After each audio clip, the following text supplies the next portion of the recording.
10-8. 10-8 is fun because it's probability, and this is just fun to think about in life. Like, what are the chances that, right? What's the probability that something happens?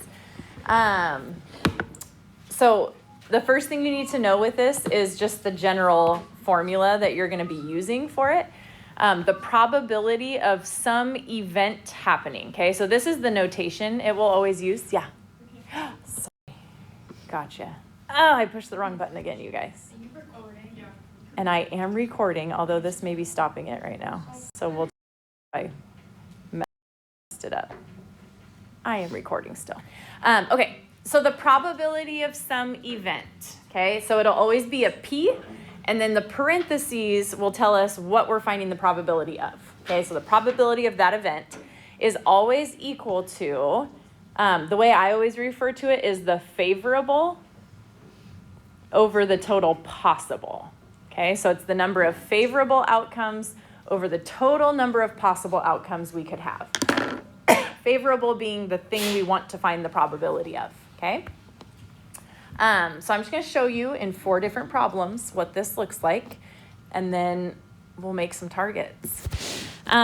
First example, it says a gnat. What a weird way to spell a word, huh? G-N-A-T. A gnat. A gnat. A gnat lands at a random point on the ruler's edge. Find the probability that the point is between 3 and 7. So we're saying that gnat is going to land on the ruler. What's the probability that when it does, it's landing between 3 and 7? Okay, so think about what we said. We need favorable.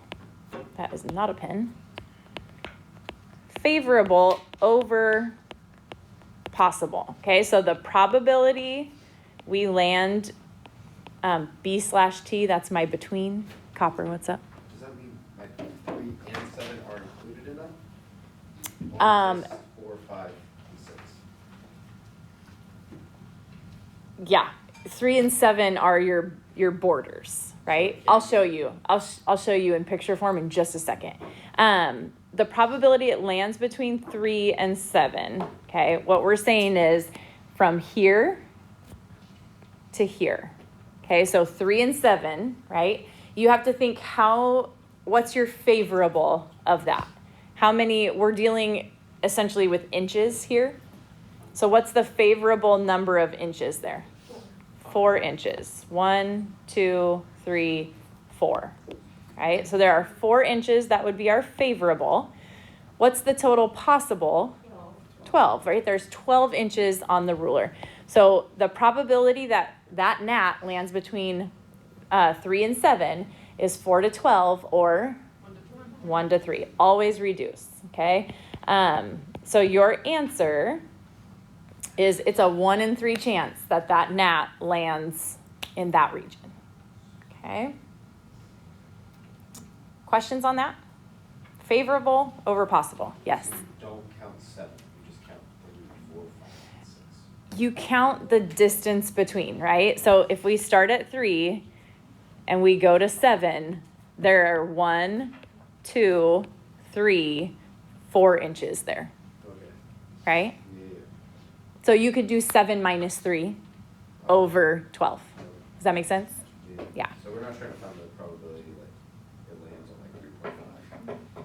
No, you're trying to find the probability of anywhere in that range. Gotcha. Yes. Okay. Second problem. So I laid it out how I would set this one up. If there's a different way for you to lay it out that works better for you, that's totally fine. But here's how I would do it, okay? It says Elena's bus runs every 25 minutes, okay? So bus comes, bus leaves again, right? 0 it comes, then 25 minutes later, it's gonna come again. So if she arrives at her bus stop at a random time, what's the probability she'll have to wait at least 10 minutes at the bus stop? Okay, so here's how we write it. The probability that she'll wait at least 10 minutes is, And it's always going to be a ratio, something over something, right? Your favorable over the total possible. So let's say she shows up right here. How many minutes is she going to wait before the next bus comes? Less than 10. 7 minutes-ish. If that's 17, okay, we'll call that, maybe that's 18. 18 would be 7 minutes. So this distance, right, that's only 7 minutes. Where is she waiting 10 minutes? 15. At the 15. Okay, so if she gets there right here, she's waiting 10 minutes. That means if she gets there here, she's waiting 11, 12, 13, 14, 15, right? So everything to this side is our favorable. How many minutes is that? 15, right? There's 15 minutes where she'd have to wait 10 minutes or more, at least 10 minutes, okay? So our favorable would be 15. What's the total possible? 25. So what is the probability? 3 over 5. Sometimes people like to think of probability as a percent, right? That would be a 60% chance that she's going to wait at least 10 minutes. You would just divide it, 3 divided by 5. I will always take it as a ratio where a ratio makes sense, okay? So you don't need to take it a step further and turn this into a percent. I don't care if you do, but you don't need to, okay? Now there's other problems, like the next one I'm going to show you, a percent makes way more sense. So we will turn that into a percent, but just know you kind of have some leeway with which one you're doing. One usually makes more sense than the other, okay? Okay, so look at example 3 here. This is kind of why we did those problems at the end of the last lesson, right? This looks a lot like it. You're using those same ideas, but now you're figuring out probability with it. So let's take a look at this. This says, what is the probability of something landing in the shaded region in the square below? So for instance, you throw a dart and it's going to hit in the square. What's the probability it hits the shaded part? Okay. Can anyone tell me what needs to happen? Square minus circle. What about the square and what about the circle? The area, right? So you're doing the area of the square minus, oops, that's a triangle, the area of the circle. Okay, that's your favorable, that's the shaded, okay? So we would say the probability we land in the shaded section is the area of the square minus the area of the circle over what? The area of all of it together. What is the area of all of it together? The square plus the circle.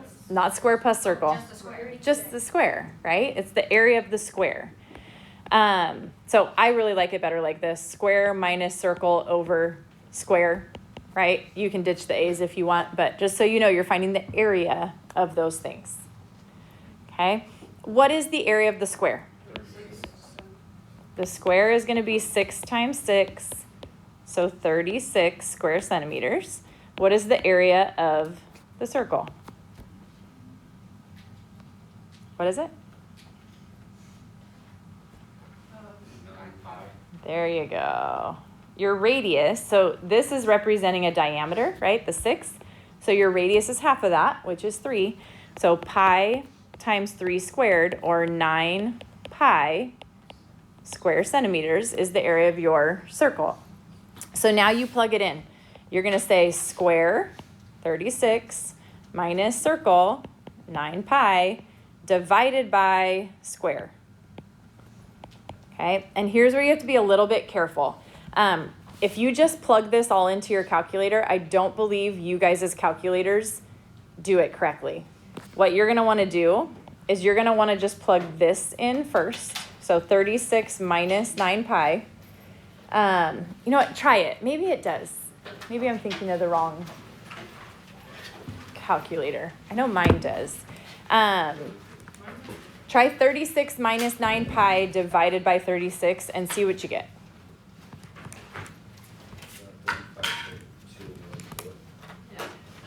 Okay, yeah, no. So it doesn't. I got 0.21.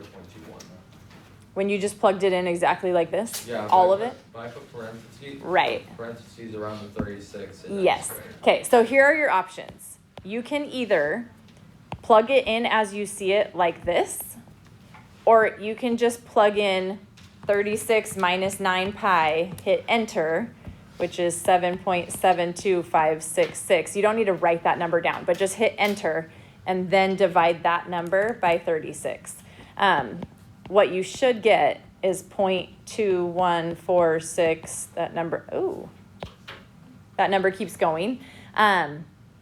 That's a weird number as a probability, right? We don't want to say, oh, it's a 0.21 probability. What does that mean?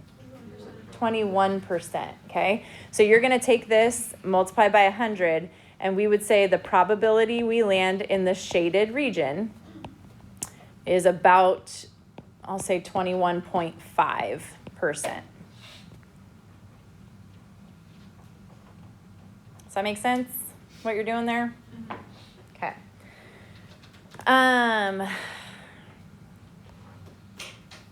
Any questions on that before we do this last one? Okay. This last one is kind of like what you're going to do today. You're going to make a dartboard, but your dartboard isn't going to be all circles. You're going to make a dartboard out of several different shapes that you know how to make. You can see my sample right up here. Isn't that lovely? So fun. Okay, so example 4, it says if a dart is going to hit inside the square, what's the probability that it lands in the black region, the red region, or the yellow region, okay? And this is not drawn to scale. I apologize, not even close to drawn to scale. But you'll get the idea. So I'm gonna color code just like the colors we have there so that it's making sense to everyone.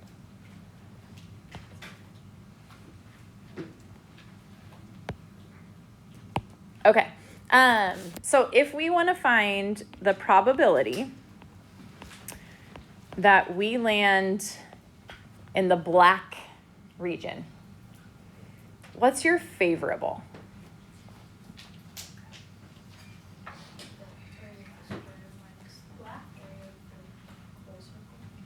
No, it's the black circle minus what?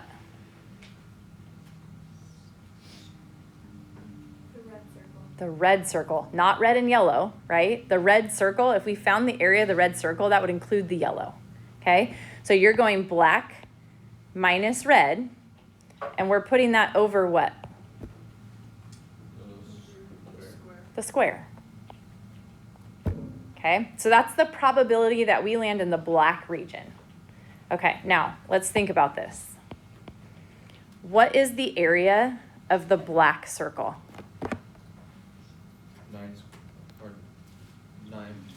9 pi. Your radius of the black circle is the 1, 1, 1, right? All 3 of those inches make up the radius for the black. So you're going pi times 3 squared minus, or 9 pi. What's the area of the red circle? 4 pi. Pi times 2 squared. Okay? And then we put that over. What's the area of the square? 12 times 12, which is 144. Okay, so now let's just simplify that. You get 9 pi minus 4 pi over 144. Keep going. 9 pi minus 4 pi is 5 pi over 144, and then you can just plug that into your calculator. 5 pi divided by 144, and you get, what'd you get? 0.109. So we would say it's about 10.9% chance that you hit the black region.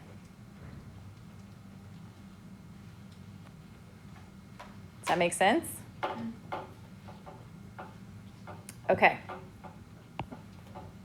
Let's move to red. What is the probability that we hit red right now?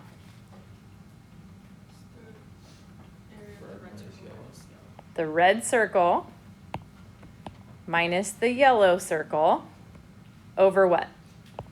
Square. Over the square, right? It's the favorable, red minus yellow, over the total possible, the square. Okay, so let's lay that out. We already found the area of the red circle, right? It was 4 pi, so no need to do all that work again. Area of the red circle is 4 pi. We're subtracting the yellow circle. What's the area of the yellow circle? Just pi. Pi times 1 squared is just pi, right? So it's 4 pi minus pi. And what was the purple? 144. 144, the area of the square. Okay, so simplify that. You get 4 pi minus pi is 3 pi divided by 144, and then plug that into your calculator. What do you get? 0.0654. 0.0654. So if we're talking percent here, that's about a 6.5% chance that you hit the red.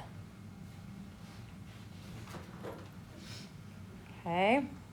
Now, yellow's the easiest because you've already done all the work. The probability that you hit yellow, okay? What is your favorable? Yellow. There's nothing to subtract. What's your possible? The square. Okay, so favorable is yellow, possible is square. You don't subtract anything. What was the area of the yellow circle?